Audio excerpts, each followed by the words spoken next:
Congress party పోరాటం BJP పైనే అన్నారు అగ్రనేత రాహుల్ గాంధీ. అధికార పార్టీ వ్యవస్థల్ని ధ్వంసం చేస్తోందని మండిపడ్డారు. కొంతమంది బీజేపీలో ఉన్న వాళ్ల మనసంతా కాంగ్రెస్ పైనే ఉందని తెలిపారు. మళ్లీ అధికారంలోకి రావడానికి బీజేపీ చేస్తున్న కుట్రలను ప్రజలు గమనించాలన్నారు రాహుల్ గాంధీ. आज मुझे बहुत खुशी हो रही है, कांग्रेस का फाउंडेशन डे है और आज हम नागपुर में आपसे बात करने, आपसे मिलने आए हैं। देश में विचारधारा की लड़ाई चल रही है। लोगों को लगता है कि राजनीतिक लड़ाई है, सत्ता की लड़ाई है, वो है, मगर इस लड़ाई की नींव जो है वो विचारधारा की है और दो विचारधाराओं की लड़ाई हो रही है। बहुत सारी पार्टियां हैं। एक बीजेपी का एमपी मुझे लोकसभा में मिला। बहुत सारे बीजेपी के एमपी पहले कांग्रेस पार्टी में हुआ करते थे, ये भी कांग्रेस पार्टी में था। छुप के मिला मुझसे, मुझे दूर से देखा, छुप के डर से कहता है राहुल जी आपसे बात करनी है। मैंने कहा भाई क्या बात करनी है, तुम तो बीजेपी में हो। और फिर उसके चेहरे पे थोड़ी सी टेंशन दिख रही थी, तो मैंने पूछा सब कुछ ठीक है क्या। मैंने सोचा शायद घर में कोई बीमार हो, कोई दुर्घटना हो गई हो। मैंने पूछा सब कुछ ठीक है, कहता है नहीं। क्या हुआ। राहुल जी बीजेपी में रहकर सहा नहीं जाता, मैं हूं बीजेपी में मगर दिल मेरा कांग्रेस में है। तो मैंने कहा भाई दिल तेरा कांग्रेस में, शरीर आपका बीजेपी में, मतलब दिल शरीर को कांग्रेस में लाने से डर रहा है, यही हो सकता है। मैंने कहा मन क्यों नहीं बनता वहां, आप एमपी हो, आप मुझे हिंट दे रहे हो, मन क्यों नहीं बनता। कहता है राहुल जी बीजेपी में गुलामी चलती है, जो ऊपर कहा जाता है वो बिना सोचे समझे करना पड़ता है। हमारी कोई सुनता नहीं है, ऊपर से ऑर्डर आता है, मतलब जैसे पहले राजा ऑर्डर देते थे, ऊपर से ऑर्डर आता है और उसका पालन करना पड़ता है। अच्छा लगे ना लगे, चॉइस नहीं होती। आपको याद होगा हमारे जो पीसीसी प्रेसिडेंट हैं पटोले जी, इन्होंने प्रधानमंत्री से एक सवाल पूछ लिया था, एक सवाल पूछा था किसानों के बारे में। तो सिर्फ एक सवाल पूछा, सवाल था जीएसटी जो आपने लगाया उसमें किसानों का क्या हिस्सा होगा। मोदी जी को सवाल अच्छा नहीं लगा, पटोले जी आउट हो गए। उनकी विचारधारा राजाओं की विचारधारा है, किसी की सुननी नहीं।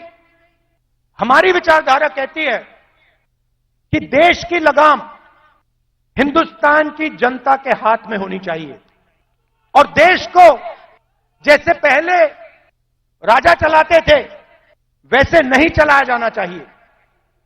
हम जनशक्ति की बात करते हैं, लोक शक्ति की बात करते हैं। आप हमारे सारे के सारे कानून देखिए। आजादी की लड़ाई देश की जनता ने लड़ी थी, राजा महाराजाओं ने नहीं लड़ी थी। लोग सोचते हैं कि आजादी की लड़ाई सिर्फ अंग्रेजों के खिलाफ थी और राजा महाराजाओं के भी खिलाफ थी। यह सच्चाई है। किसके लिए लड़ी थी, गरीब जनता के लिए लड़ी थी। अगर आप यहां 60-70 उससे पहले, इंडिपेंडेंस से पहले आप यहां आते, हिंदुस्तान की जनता के कोई अधिकार नहीं थे, महिलाओं के कोई अधिकार नहीं थे, दलितों को छुआ नहीं जाता था। यह आरएसएस की विचारधारा है।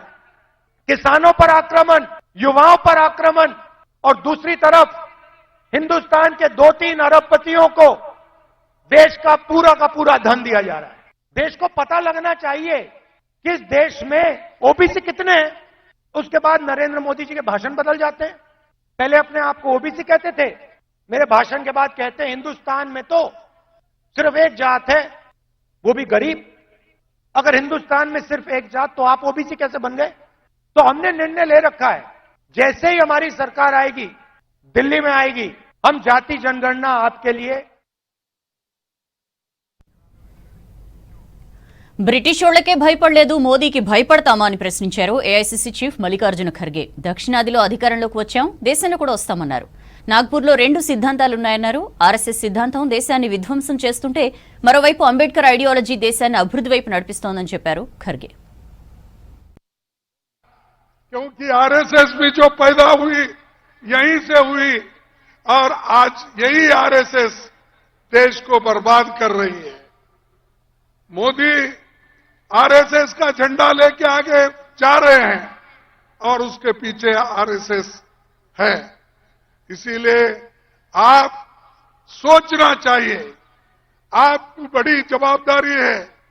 जब तक आप नहीं उठेंगे तब तक ये जो समानता का एक झंडा है ये आप नहीं फहरा सकते हैं।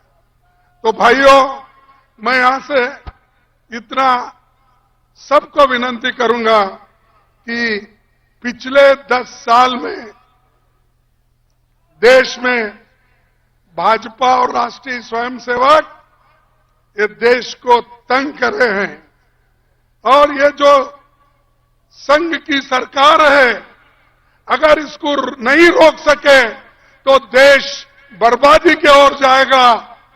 अरे भाई, क्या आजादी 2014 में ही मिली है? क्या मोदी आने के बाद आपको आजादी मिली है?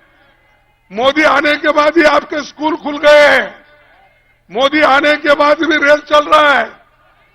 मोदी आने के बाद भी मेडिकल कॉलेज चल रहे हैं। अरे मोदी, ये तो सब मिलने के बाद वो आज उस गति पे बैठे हैं।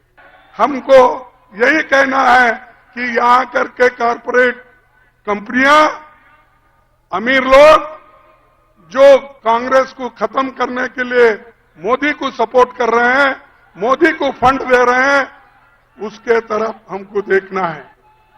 1, 2, 3 स्टेट में हमको थोड़ा धक्का लगा है और वो धक्का लगने से आप मायूस होने की जरूरत नहीं।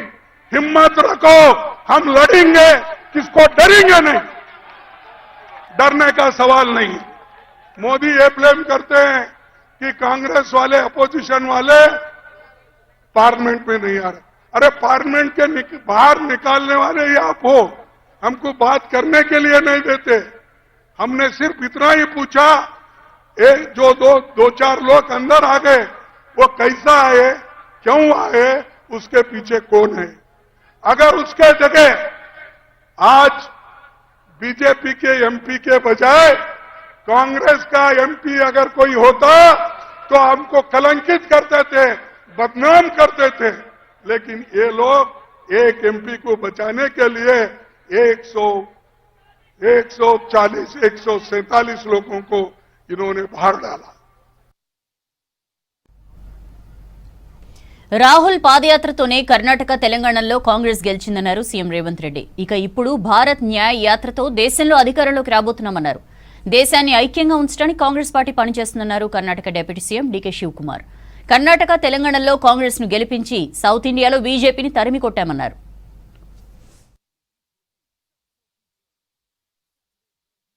सब लोगों को देखने के बाद मुझे उम्मीद आए महाराष्ट्र में कांग्रेस पार्टी सरकार बनाने वाले हैं, क्योंकि कर्नाटक से राहुल जी का पादयात्रा तेलंगाना में आया, तेलंगाना में भी सरकार बने। तेलंगाना से राहुल जी का पादयात्रा आए महाराष्ट्र में, इस बार महाराष्ट्र में भी कांग्रेस पार्टी सरकार बनाने वाले हैं। और राहुल जी का पदयात्रा जो भारत जोड़ो में 2 प्रदेश में सरकार बनाए। अभी राहुल जी भारत न्याय यात्रा मणिपुर से लेकर महाराष्ट्र तक अभी शुरू करने वाले हैं। इसीलिए मणिपुर से लेकर महाराष्ट्र तक राहुल जी का पदयात्रा हिंदुस्तान में कांग्रेस पार्टी को फिर सरकार में ले आके लाल किले पे तिरंगा झंडा लहराने वाले हैं। हर मेडिसिन का एक एक्सपायरी डेट रहता है। नरेंद्र मोदी जी मेडिसिन का भी एक्सपायरी डेट खत्म हो चुकी है। अभी आने वाले दिनों में नरेंद्र मोदी जी का मेडिसिन इस भारत में कुछ काम करने वाले नहीं है। और दूसरी बात, डबल इंजन सरकार, बार बार ये लोग कहते हैं Bharatiya Janata party double engine सरकार। मैं एक बीजेपी का कोई नेता मिले तो मैं पूछा डबल इंजन का मतलब क्या है। भाई डबल इंजन का मतलब अदानी प्रधानी ये दोनों भारतीय जनता पार्टी के डबल इंजन है। मगर राहुल जी लोकसभा में एक बार आवाज उठाए तो अदानी इंजन पूरा खराब हो गए, शेड को चले गए। इस बार दोबारा भारत जोड़ो यात्रा में प्रधानी के बारे में मणिपुर से लेकर महाराष्ट्र तक राहुल जी जो आवाज उठाएंगे और प्रधानी का भी इंजन खराब होने वाले हैं, कांग्रेस पार्टी के सरकार बनाने वाले हैं। Today we all have come here. Today myself, Revan ji and all from the south, lot of legislators, MLAs we have come to seek your blessings. With all your blessings, support and wishes, we could form a government in Karnataka and Telangana. We have closed the doors for the BJP in the southern India. My friends from Tamil Nadu, Kerala and other parts also have been working hard, and the entire south has been blocked to the BJP, and we are looking forward with all of you to see that India should win. The entire India was being formed in Bangalore. India name was being given in Bangalore. We have a confidence that you all will work together. You need not worry. In politics, nothing is impossible. Though we may have lost 3 elections in northern India, but still the country is having hopes, and they're looking for a change, for a betterment of the country.